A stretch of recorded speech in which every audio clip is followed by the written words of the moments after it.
With 14 days left until Election Day, Vice President Kamala Harris, potentially the first female president, remains locked in a fierce battle with the first former president to be found liable for sexually abusing a woman. The crucial fault line of this election has come into sharp relief.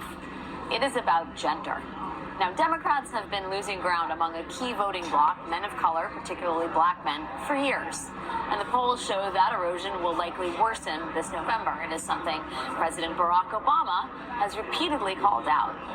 Earlier this month, Obama asked black men in Pittsburgh if they just aren't feeling the idea of having a woman as president.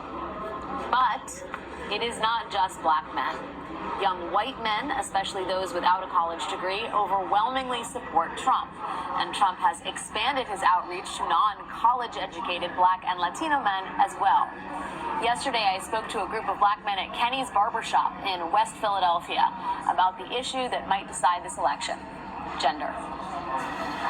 Obama made remarks on the campaign trail. He was at a stop, I think at Pittsburgh, right? And he said, I think there's some brothers out there who are on the fence, and they're saying it's because of this or that, but I think, I'm paraphrasing here, but it's because they have a problem electing a woman as president. And they're making excuses basically for that, but that's the issue. And black women have gotten our backs for so long, they've raised us up, you know, they've helped us out, and it's time for you to show up for Kamala. And I just wonder for anybody who heard that, like what they thought of that. Deeply offended. I was deeply offended. And it felt like a moment where it's like, you N-words better get in line and do what we say. And it felt like him as the czar of the Democratic Party coming down to say, go get these N-words in line. And the general tone of it was disgusting. It was abhorrent. I don't respect it. I didn't like nothing about it. And Kamala, 2 days after that, is like, we love our black men. We have programs and things that we're rolling out for them, and she rolled out policy. Good cop, bad cop. You know, because I'm tired of the good cop, bad cop. I'm tired of it. Black men have to be there for black women in the same way that black women have always been there for us as single parents, all that and more. And what he was ultimately trying to say is like, by not voting for Kamala Harris over basically somebody as a clown, it's almost like as a general disrespect. But she's not the only person on the ballot. Women are discriminated against. Women are treated differently. As people who, every day, all day long, we are having conversations across the city in all these states. I was having conversations last Thursday, and there was a young man just turned 18. We got him registered to vote. He went and voted after the conversation, but he led his conversation with, I can't vote for Kamala because women are emotional. And many young men, so we all here as grown men. But they in a 118. It's not one. You're missing the point. You're missing the point. Women are discriminated against. Our managed athletes, they're treated like objects. Women are paid less. We can't act like women are not treated unfair. Hold on, wait, let me finish.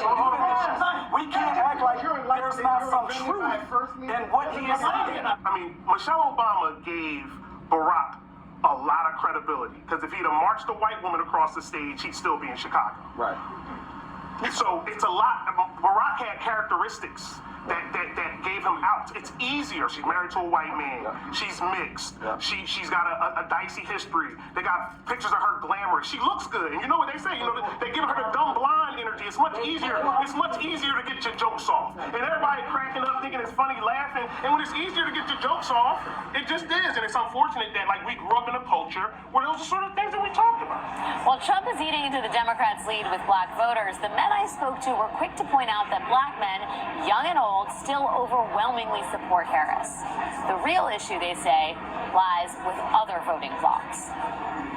So I know everybody's saying the black men is the biggest shift in numbers. I hope I'm wrong, but I'm calling bullshit on that.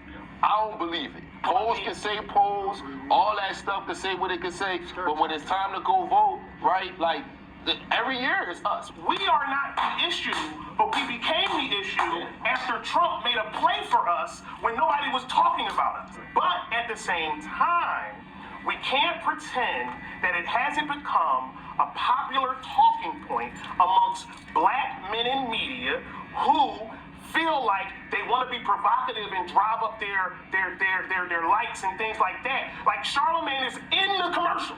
He's in the commercial. commercial talking about Kamala. And now it's cool, but he's literally and it's like, and it's popular, and we have to recognize that, Antonio Brown. Antonio Brown, it's popular. People calling her a whore, talking about her history, and it's like, and when I walk in the barbershop and I hear people saying these things, I'm like, oh, you bucking, dog? What they got to do with anything? But if the goal is to win the race, we gotta put some pressure on white women, bro. We gotta put some pressure on the Latino community. Absolutely. You know what I'm saying? Well, as it concerns the Latino community.